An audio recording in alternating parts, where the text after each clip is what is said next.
Kitab Mazmur pasal 27 ayat 4 sampai 10. Kalau saudara sudah dapat katakan luar biasa.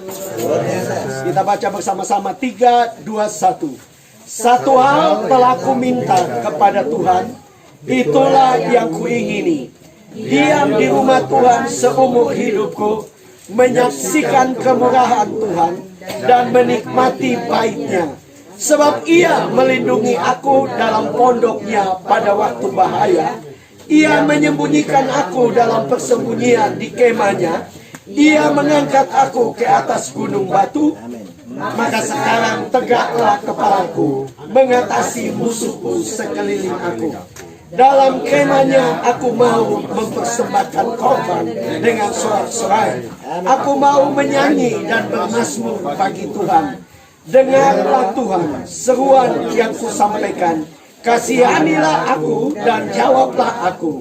Hatiku mengikuti firman-Mu. Carilah wajahku, maka wajah-Mu ku cari ya Tuhan. Janganlah menyembunyikan wajah-Mu kepadaku. Janganlah menolak hamba-Mu ini dengan murka. Engkau pertolonganku. Janganlah membuang aku dan janganlah meninggalkan aku. Ya Allah penyelamatku. Sekalipun ayahku dan ibuku meninggalkan aku, namun Tuhan menyambut aku. Amin. Silakan duduk kembali Bapak Ibu Saudara-saudara. Malam ini saya ingin bicara dengan judul pujian penyembahan mengubahkan kehidupan. Amin. Amin. Nah, malam ini adalah malam pengucapan syukur. Waktu saya diberitahu oleh Bapak Dewan, Bapak Nikolaus Tengayo, Tuhan membawa pikiran saya kepada bagian ini. Dan Mazmur ini ditulis oleh Daud, ya. Seorang yang memang kalau sekarang kita anggap dia orang yang luar biasa, tapi kita seringkali tidak tahu latar belakang daripada Daud, kisah daripada Daud, ya. Ada hamba Tuhan yang mengatakan bahwa Daud, ya, dan ini juga berhubungan dengan minggu yang lalu ada penyerahan anak, ya, jadi pengucapan syukur. Daud adalah anak yang tertolak di dalam keluarga, ya. Itu berdasarkan ayat yang ke-10 tadi. Sekalipun ayahku dan ibuku meninggalkan aku. Beberapa penafsir setuju bahwa Daud sepertinya orang yang ditolak. Tetapi Allah kita adalah Allah yang luar biasa. Amen. Allah kita adalah Allah yang merancangkan sesuatu yang dahsyat dalam hidup kita. Amen. Seringkali masalah-masalah, persoalan yang terjadi di sekitar kita, dan akhirnya terjadilah tadi kita baca. Saya tidak punya maksud ada permusuhan dan sebagainya, tidak, saudara. Tapi itulah kehidupan. Ya, seringkali terjadi. Tetapi mari kita belajar daripada Daud. Waktu dia menghadapi segala peperangan, tantangan, persoalan, penolakan, penghinaan, ya, dia tetap mengandalkan Tuhan. Amen. Dan sikap hidupnya yang terbaik adalah dia selalu berlari kepada Tuhan. Amen. Dia selalu menyembah Tuhan. Dia Alkitab tadi ayat yang tadi kita baca, dia selalu mencari wajah Tuhan. Amin. Amin. Amin. Karena dia tahu kalau dia mendapatkan wajah Tuhan, maka kisah hidupnya akan menjadi berbeda. Kisah hidupnya akan berubah karena semua ada di dalam tangan Tuhan. Amin. Amin. Karena itu Bapak Ibu Saudara, dalam hidup ini ada begitu banyak tantangan, ada begitu banyak masalah. Tapi saya mau katakan, mari datang cari Tuhan. Amin.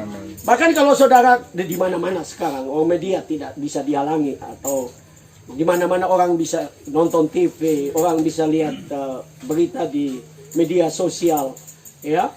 Beberapa waktu yang lalu Presiden kita Jokowi menyatakan bahwa tahun 2023 ini akan terjadi kegelapan, bukan pemadaman listrik. Kegelapan artinya situasi dunia ini makin sulit. Menurut IMF ada 60 negara di dunia yang akan bangkrut, saudara. Ya, negara-negara di Eropa mulai sulit. Ya, bahkan saya dengar informasi, sekalipun mungkin itu sebagian dari rekreasi kehidupan ya. Keluarga kami di Belanda saja sudah mulai bertanam sayur karena kehidupan mulai sulit, saudara. Ya, di Belanda orang mulai bertanam sayur. Ya, kehidupan mulai sulit. Nah, Sri Mulyani mengatakan bahwa memang akan terjadi krisis, saudara. Kita perlu banyak berdoa karena puji Tuhan lewat tangan Tuhan, lewat Pak Jokowi kita bisa melewati COVID-19, ya. Kita bisa lewati dan dia dipuji. Dia dianggap sebagai salah satu dari 6 pemimpin dunia yang berhasil ya mengelola krisis oleh karena COVID. Bahkan dia dipilih untuk menangani krisis dunia. Nah, tapi dia sendiri mengakui, saudara-saudara, bahwa akan terjadi, bahkan akan terjadi krisis pangan di dunia. Ya, mungkin kalau di Halmahera tidak, no? Ada banyak kasbi, ada banyak keladi, ya, tidak. Tetapi saudara harus tahu bahwa dunia di depan kita, firman Tuhan bilang, dunia makin suka. Ya. Nah, bagaimana kita sebagai orang percaya menghadapi ini? Ya. Bagaimana kita menghadapi situasi yang sulit ini? Saya percaya hanya ada satu cara, yaitu kita cari Tuhan. Amin. Kita hidup dalam pujian yang saya sebut sebagai pujian penyembahan. Ya, kita harus hidup dalam persekutuan dengan Tuhan. Amin. Karena kalau kita hidup dalam persekutuan dengan Tuhan, kita tidak perlu takut. Amin. Amin. Krisis boleh jadi, tapi Tuhan akan pelihara. Amin. Saya tidak tulis di sini. Karena tadi di rumah Bapak Dewan, wah baru bertulis ini, ya. Itu memang idenya baru muncul. Tapi Tuhan ingatkan saya, saudara, krisis kelaparan itu bukan saja baru terjadi. Pada zaman Elia pun terjadi kekeringan 3 tahun 6 bulan. Dan Alkitab mengatakan Tuhan suruh Elia pergi ke tepi sungai Kerit. Ya, itu adalah anak sungai dari sungai Yordan. Sungai kecil tapi airnya tidak pernah mati. Elia di situ.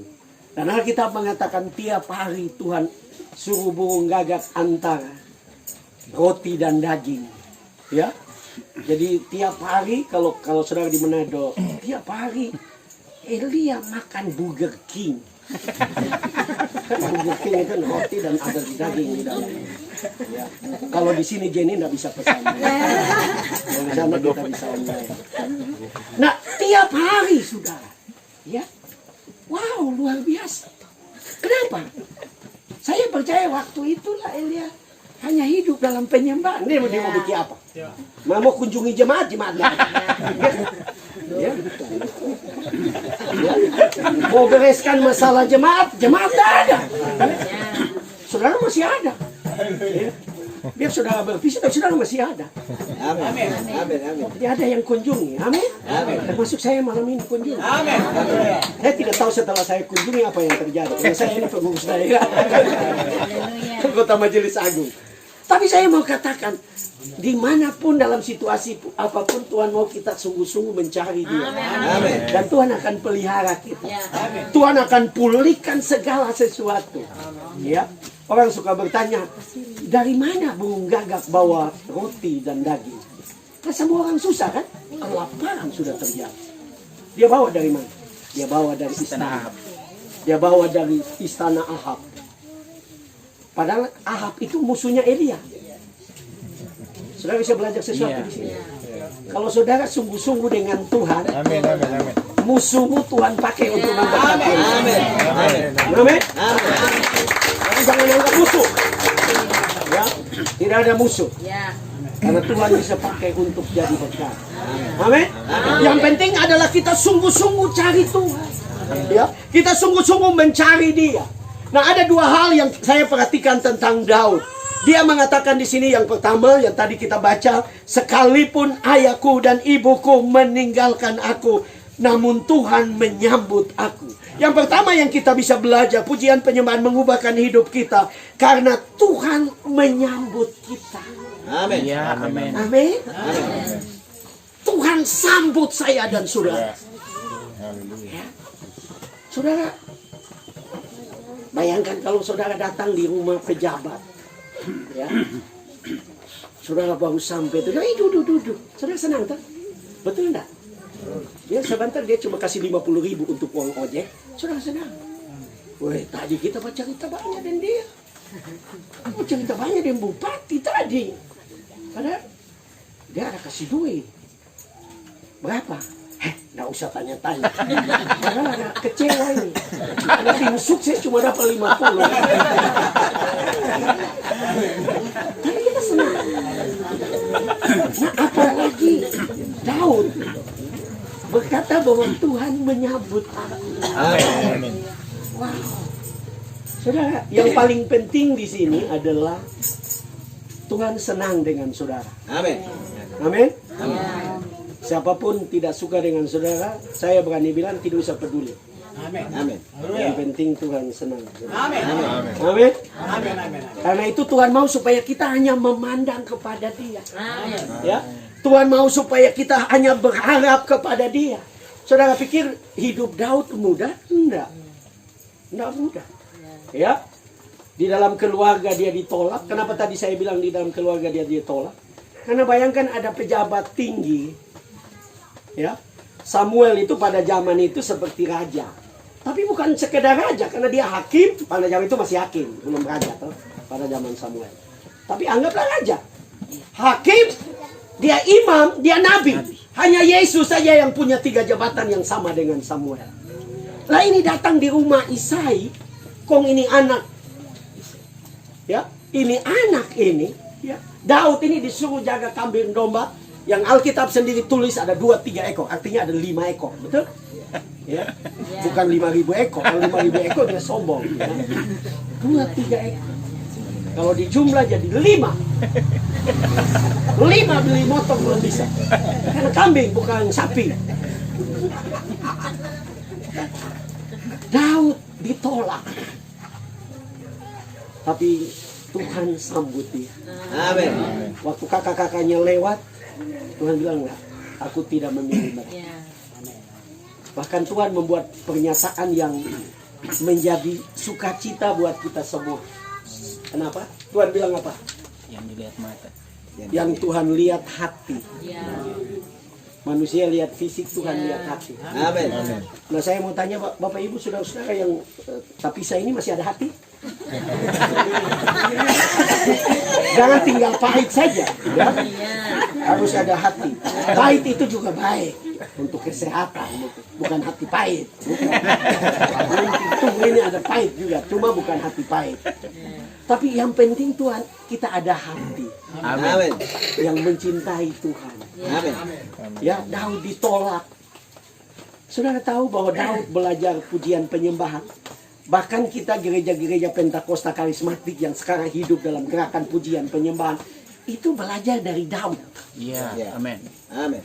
Kenapa? Amin. Karena Daud mulai itu di padang gurun dengan 2-3 ekor kambing domba. Dia mulai menyembah Tuhan. Dia mulai menyembah Tuhan. Ya. Daud tidak menyembah Tuhan di bait Allah, di tabernakel, kemah suci. Enggak. Di padang pengembalaan. Amin. Tapi Tuhan cari orang seperti itu. Amin. Tuhan cari orang yang punya hati untuk mengasihi Dia, menyembah Dia. Kenapa kita jadi orang Kristen yang sulit? Karena kadang-kadang kita hanya ke gereja saja. Ya, saya suka bilang di dalam khotbah, karena Tuhan dalam beberapa bulan ini Tuhan sedang bawa saya untuk berbicara tentang pujian penyembahan. Bukan saja kepada pelayan altar, ya, orang-orang yang melayani di altar, tapi untuk kita semua jemaat. Amin. Karena kalau hanya pelayan altar yang tahu pujian penyembahan, jemaat datang cuma dia berdiri. Oh, dia mulai lihat. Siapa yang pimpin ini? Yang main bass Temi. Tak cocok. Temi tidak ada toh? Tapi udah boleh bilang ya nanti. Seringkali kita, kenapa? Karena kita tidak datang untuk menyembah Tuhan. Kita datang hanya untuk beribadah. Padahal Tuhan menciptakan kita untuk menyembah Dia. Amin. Kalau kita kembali kepada tujuan awal Tuhan ciptakan kita, hidup kita menjadi hidup yang luar biasa. Hidup yang penuh dengan sukacita, kemenangan. Amin. Hidup yang penuh dengan keberanian. Tuhan mengubah kita. Amin. Amin. Ya. Saya tidak tulis di sini, karena saya tidak tulis. Tuhan ingatkan saudara. Bayangkan waktu tentara Filistin dengan Israel sedang berhadapan. Tiap kali Goliat berdiri dan berteriak menantang orang Israel, seluruh Israel gemetar. Tapi waktu Daud datang, apa yang Daud bilang? Siapa dia? Orang yang tidak bersunat itu, yang menghina Tuhan. Aku akan datang untuk mengalahkan dia. Ya. Nah, kita tahu ceritanya bagaimana Daud. Seorang yang sederhana, tapi karena ada di dalam tangan Tuhan, Tuhan dapat mengubahkan. Amin. Tuhan mengubahkan sejarah hidup. Tuhan mengubahkan segala sesuatu. Kalau saudara pernah nonton film Daud berperang dengan Goliat, sebenarnya itu peperangan yang sulit. Semua gemetar karena wajar, saudara. Bayangkan dia punya mata tombak saja 30 kilo. Itu kalau kena bukan geli.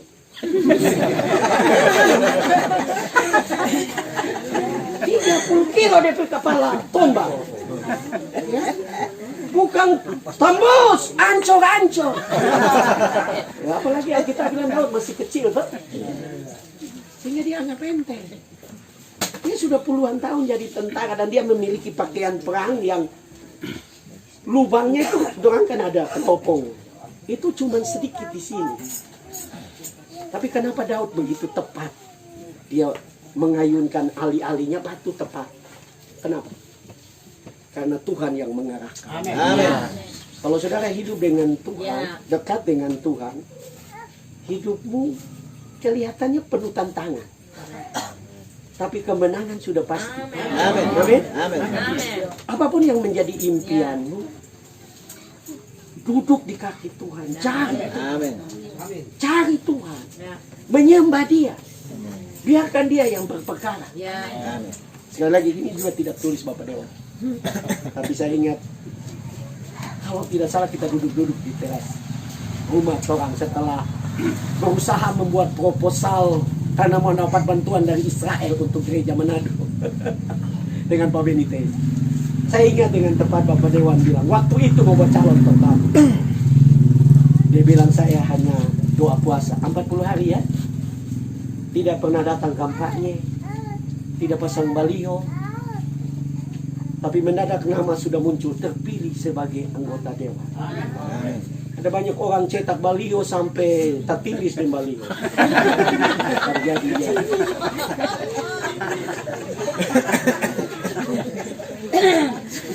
Tuhan mau mengubah hidup kita. Tantangan itu sesuatu yang biasa. Ya, tantangan itu sesuatu yang biasa.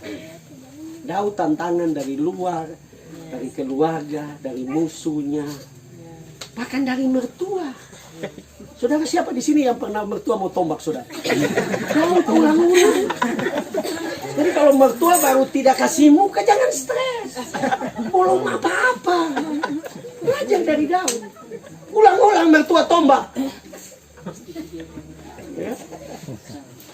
Tapi dia tahu kalau Tuhan mau dia jadi raja, setan pun tidak bisa menghalangi. Amin. Amin. Amin. Amin. Amin. Karena itu kita belajar dari Daud. Sebenarnya hidup ini sederhana. Kalau kita seirama dengan Tuhan, kalau kita hidup dekat dengan Tuhan, Tuhan dapat memakai apa saja. Tadi saya sudah bilang kepada saudara, Tuhan pakai burung gagak. Burung gagak itu jenis pemangsa, burung rakus itu ya. Dia burung pemangsa, dia rakus sekali. Tapi kalau Tuhan mau berkati kita, Tuhan bisa pakai apa saja. Amin. Amin. Tadi baru saya cerita di apa? Tudahe di kaum pria wilayah Saudi. Tudahe saya khotbah. Saudara, saya ingat cerita ini dan mungkin saya pernah cerita di jemaat Nasaret, tapi ada satu anak Tuhan yang dipenjara, dimasukkan ke satu ruangan yang tertutup. Tidak ada, hanya pintu besi. Memang itu tempat untuk mereka menganiaya. Di Cina ini kejadian nyata. Di Cina, jadi mereka aniaya dia. Kemudian mereka biarkan dia. Dan mereka kunci pintu. Dia udah lapar. Dia bilang begini, dia pendeta. Dia bilang begini, Tuhan, saya pengen makan apel. Nah aneh kan di ruangan seperti ini. Dan tidak ada orang yang bisa berkunjung. Karena kalau ada yang berkunjung dianggap sebagai pengikut. Dan ditangkap juga oleh tentara komunis di Cina. Jadi tidak ada orang yang datang. Keluarga juga tidak datang. Jadi mengharapkan sesuatu itu tidak mungkin. Tapi dia duduk dan dia bilang, Tuhan saya pengen makan apel Tuhan. Kemudian dia berdoa. Mendadak dia lihat di muka di semen di depan dia lantai. Mulai ada seperti ada yang begali dari bawah. Begali begini. Mendadak semen itu terbuka. Kemudian tikus muncul. Dan sudah tahu. Di mulut tikus itu ada apel. Saudara di rumah ada tikus? Ada pernah tikus Antartika? Tapi kalau Tuhan yang bekerja, tikus juga jadi tikus rohani. Penuh dengan kebaikan. Nah, saya tidak mengatakan bahwa kita tidak bekerja. Tetapi yang hilang di dalam kehidupan kekristenan kita adalah penyembahan. Kita sibuk. Ya, kita punya istilah yang seringkali saya dengar itu. Kita banting tulang. Sampai flu tulang. Kita putar otak. Sampai stres. Saya tidak mengatakan sekali lagi tidak bekerja. Saudara harus bekerja. Tapi kalau saudara mendahulukan Tuhan, Amin. Yesus mengingatkan kita, tak sanggupkah kamu berjaga satu? Artinya dalam kesibukan kita, kalau kita mau sejarah hidup kita menjadi luar biasa, tidak ada cara lain selain dekat dengan Tuhan. Amin. Kita kerja keras, kita sungguh-sungguh, kita kejar sesuatu yang Tuhan inginkan dan lewat hidup kita. Tapi kita juga mencari Tuhan sungguh-sungguh. Ya. Kenapa? Karena kalau kita cari Tuhan sungguh-sungguh, yang lain Tuhan akan mulai buka jalan, buka pintu. Ada ungkapan mengatakan sekalipun iblis tutup 1000 jalan, tapi kalau Tuhan buka satu jalan, jalan itu jadi jalan berkat. Amin. Kalau Tuhan buka satu jalan, saudara akan melihat bagaimana Dia mengubahkan segala sesuatu. Dia memberkati kehidupan saudara. Apa saja yang Alkitab katakan, apa saja yang diperbuat berhasil. Amin. Amin. Karena kita dekat dengan Tuhan. Amin. Kalau kita sibuk terlalu dan kita kurang cari Tuhan, Ya. kita sedang menampung, ya, atau menaruh di tempat yang bocor. Ya. Kelihatan banyak tapi kok habis ya? Ya. Ya. Kok kelihatan banyak tapi tidak jadi apa-apa ya? Ya. Kenapa? Ya. Karena hanya Tuhan yang bisa mengubah Amin. apa yang kita dapatkan itu menjadi berkat dalam hidup. Amin. Amin. Ya, kita menikmati banyak hal yang baik. Karena Tuhan mau kita menikmati. Amin. Amin. Amin. Firman Tuhan bilang menikmati itu juga karunia. Ya. Ya, karunia itu. Jadi kalau saudara ada sesuatu, tapi kalau saudara tidak nikmati, sebenarnya saudara kehilangan karunia menikmati. Ya. Perlu karunia untuk menikmati. Amin. Karena itu yang Tuhan inginkan bagi kita. Kalau kita datang kepada Tuhan dan Tuhan sambut saya dan saudara, berkat bagi Tuhan itu gampang. Amin. Amin. Ya. Pemazmur mengatakan bahwa Allah bertakhta di atas pujian Ya. orang Israel. Kalau firman itu diterapkan kepada kita, Dia bertakhta di atas pujian kita. Bangun setiap pagi dan mulai menyembah Dia. Ya, mulai menyembah Dia. Sekali lagi, kalau saudara hidup sekarang juga di mana-mana, teknologi menolong kita. Ya, saya sendiri karena main gitar parah, ya. Mungkin jemaat Nasaret dulu tidak tahu. Kalau saya disuruh main gitar, pas minor itu kacau. Mau kembali normal itu nggak tahu mau lewat mana lagi. Jadi akhirnya saya ambil keputusan untuk menggunakan media YouTube. Saya menyembah Tuhan pagi 1 jam, malam 1 jam. Cari Tuhan. Nah, kenyataannya kita bakal lota bisa 3 jam kok. Mulai dulu dari jam 3 sore, selesai jam 9 malam. Itu sudah 6 jam. Kalau menyembah Tuhan, baru pemimpin pujian menyembah Tuhan setengah jam, lama lagi. Sudah lapar baru. Nah, ini saya belum lapar. Karena tadi di ibadah kaum pria kita makan. Jadi saudara kita akan habis-habisan. Kali ini khotbah terakhir. Hari ini kita khotbah 4 kali. Kita so emosi nih.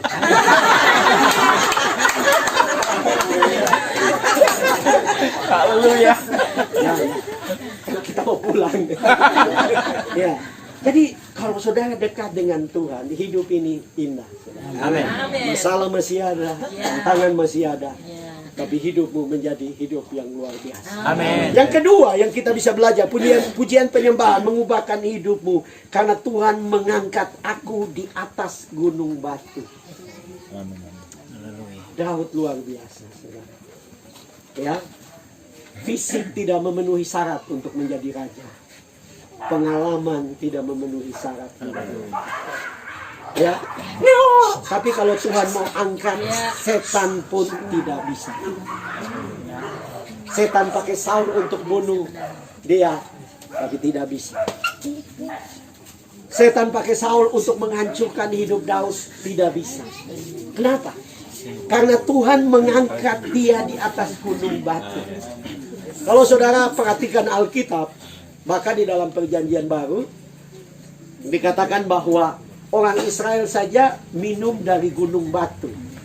Dan penafsir mengatakan gunung batu itu adalah Kristus.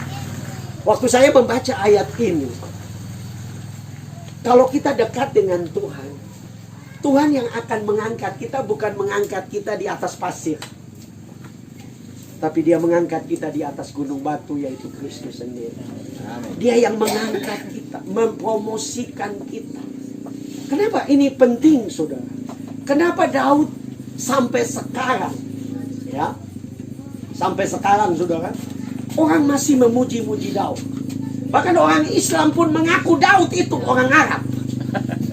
Saking hebatnya Daud, ya, karena katanya Daud juga mendapatkan kitab Zabur yang ditulis dalam bahasa Arab. Tapi ditanya di mana ada kitab, nggak ada. Tapi Daud dikagumi, saudara. Bintang Israel saja itu lambangnya di bintang Daud. Padahal ini orang juga, kita semua di sini lebih baik. Kenapa? Karena kita tidak pernah bunuh orang. Atau ada di sini yang pernah bunuh orang waktu kerusuhan? Ya. Kita tidak pernah bunuh orang. Kita tidak pernah rampas istri orang. Daud pelakunya. Tapi kenapa Tuhan senang dengan dia? Ya. Kenapa? Karena Daud luar biasa. Ya, saudara perhatikan, memang tidak terlalu, kalau kita hanya baca sekilas Perjanjian Lama tidak muncul. Tetapi ternyata waktu Daud menjadi raja, tidak hanya ada kemah suci, tapi ada juga kemah Daud. Dia mengangkat Bani Kehat, Bani Merari untuk memuji Tuhan setiap hari 24 jam bergantian. Dia biayai semua, dia beri makan mereka. Dia biayai untuk nyanyi, bikin satu tempat ibadah baru. Yang anehnya Tuhan tidak marah. Karena itu yang Tuhan mau. Amin, amin. Ya. Sehingga kalau saudara baca Alkitab, tiap kali ada raja baik, Tuhan berkata, orang ini menyembah Tuhan seperti Daud. Takut akan Tuhan seperti Daud. Ya. Ya. Bahkan saya baru dengar khotbah Trisman Usama, dia bilang begini, sampai waktu Bartimius di pintu Yeriko berteriak, guru kasihanilah aku, guru kasihanilah aku. Yesus jalan terus. Tapi waktu dia berteriak, Yesus anak Daud, kasihanilah aku, Yesus berhenti. Ada apa dengan Daud? Karena dia dekat dengan Tuhan. Amin. Kalau saudara baca kitab Amos, cari sendiri karena saya tidak catat di sini. Amos bernubuat bahwa akan datang waktunya Iya. kemah Daud akan didirikan. Amin. Dalam Kisah Para Rasul juga tidak tahu pasal berapa karena saya tidak catat. Dalam sidang di Yerusalem mereka memutuskan bahwa kemah Daud akan didirikan. Amin. Kenapa mesti kemah Daud? Karena itu yang Tuhan mau. Tuhan mau gereja itu gereja yang menyembah Tuhan. Amin. Gerejanya hidup hanya fokus Ya. kepada Tuhan. Jangan Amin. fokus kepada masalah, Ya. musuh, tantangan, perbedaan, penilaian, pendapat, organisasi. Fokus di Tuhan saja. Amin. Karena waktu kita fokus kepada Tuhan, Sama seperti Daud, Tuhan angkat. Saudara, Tuhan mengasihi Daud sampai masa tua.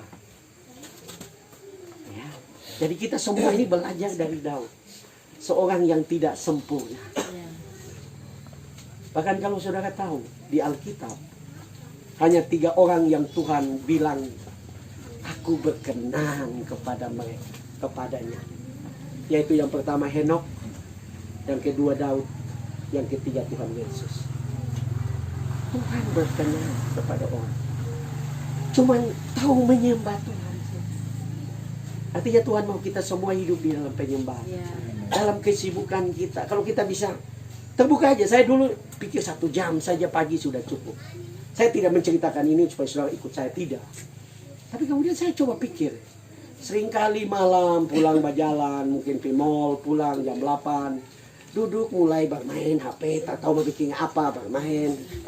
Mau buat status sembarang, nanti orang bilang pendeta aku bikin status sembarang. Jadi itu baca.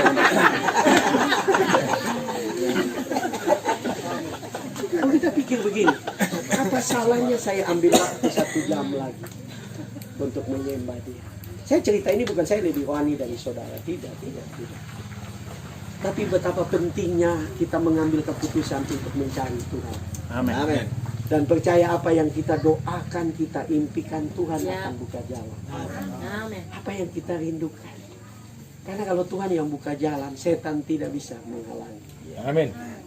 Setan tidak bisa menghalangi. Ya, saudara, Daud menjadi pribadi yang luar biasa. Bukankah kita rindu? Ini Tuhan ingatkan. Bukankah kita rindu?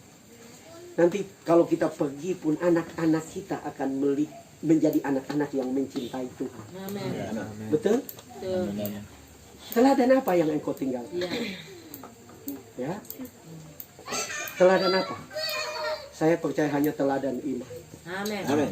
Kalau engkau meninggalkan harta bisa habis. Ya. Tapi teladan iman tidak bisa. Ya. Amin. Teladan iman akan membuat mereka kuat menghadapi goncangan. Kita sudah tidak ada, tapi mereka kuat. Karena dulu Papa waktu menghadapi masalah, Papa cinta Tuhan, cari Tuhan. Itu teladan iman. Nah kalau saudara baca Alkitab, luar biasa. Sampai Tuhan bersumpah bahwa dari keturunannya Daud itu lahir Mesias. Saking Tuhan cinta dengan Daud, minta ampun. Padahal kan sebenarnya kelompok yang dipilih itu kan justru keturunan Lewi kan, bukan Yehuda. Iya. Tapi kenapa Daud? Tuhan bahkan janji. Itu sebabnya kalau saudara membaca di dalam, kalau tidak salah di Tawarik, di situ dikatakan Daud berkata, Tuhan, terlalu banyak yang engkau perbuat. Ya. Bahkan pada masa yang akan datang pun engkau sudah menjanjikan hal-hal yang luar biasa. Kenapa? Ini modalnya cuma cinta Tuhan. Ya. Hanya rindu dengan Tuhan setiap hari. Amin. Ya. Mungkin engkau berkata, Pak Pendeta, cuma Pak Pendeta kurang sibuk, orang ini sibuk. Saudara pikir Daud kurang sibuk? Daud raja loh. Daud raja besar loh pada zaman itu. Tapi Alkitab mengatakan 7 kali sehari aku mencari Tuhan. 7 kali. Ya. Saudara lihat itu. Alkitab mengatakan tadi saya khotbah di Aketola, Daniel 3 kali sehari. Daniel berdoa dan memuji-muji Allah. Pejabat loh. Saudara apa? RT? Bukan kan? Dia saudara dewa. Ya. Cari Tuhan. Amin. Amin. Amin. Amin. Amin. Sekali lagi kita bisa bermain HP, bisa Carlota, bisa nonton film Korea dari jam 10 pagi sampai jam 10 malam. Ya. Tuhan 1 jam saya pemain. Apa yang salah? Tidak ada yang salah. Amin. Amin. Tuhan mau untuk engkau cari. Amin. Amin. Anak-anak muda Ya. main game bisa berjam-jam sampai jam 4 pagi. Ayam sudah berkokok, semua pagi aku tidur dulu. Bangun jam 2 siang. Mencari Tuhan pemalas. Ya. Ambil waktu untuk cari Tuhan. Amin. Saya berani mengatakan, saya menantang engkau. Cari Tuhan 3 Ya. bulan. Kalau hidupmu tidak berubah, berhenti cari Tuhan. Ya. Karena saya percaya Tuhan itu baik. Amin. Waktu dia menemukan hati seorang yang mencintai dia, dia akan mencurahkan Amin. seluruh anugerah. 2 Tawarik mengatakan, mata Tuhan tertuju selalu Amin. Amin. Amin. mencari orang-orang yang bersungguh-sungguh hati mencari dia. Amin. Waktu dia menemukan, dia akan mencurahkan seluruh kekuatan, Ya. seluruh berkatnya, Ya. seluruh anugerahnya. Pintu-pintu mulai terbuka. Amin. Amin. Dan saudara merasa Tuhan betapa luar biasa. Karena Tuhan mau pakai hidup kita. Tahun 2023 akan menjadi gelap. Harusnya kita menjadi terang. Amin. Amin. Jangan 2023 kulis gelap, hidup lagi gelap. 2023. Paulus bilang, kita harus menjadi bintang-bintang. Amin. Amin. 2024 Bapak Dewan akan menjadi bintang. Amin. Amin. Tidak ada yang mustahil bagi Tuhan. Tidak ada yang mustahil bagi Tuhan. Dia Allah yang besar. Dia hanya minta kita cinta dia. Ya. Semua jabatan, promosi, pengangkatan, berkat itu datang dari Tuhan. Amin. Kalau kita cinta dia. Ya. Amin. Amin. Jemaat di sini, mungkin orang menganggap saudara terbuang. Orang Israel juga terbuang. Daniel orang terbuang, tapi dia dipromosi Tuhan. Terus cinta Tuhan. Amin. Terus fokus kepada Tuhan. Amin. Terus tiap kali saudara berkumpul dan beribadah hanya berfokus untuk menyembah Tuhan. Amin. Biarkan Tuhan hadir, tinggikan dia. Yesus berkata bahwa kalau aku ditinggikan, aku yang akan menarik jiwa dia. Aku yang akan melakukan hal-hal yang dahsyat. Aku yang akan menarik berkat-berkat untuk dicurahkan dalam kehidupan.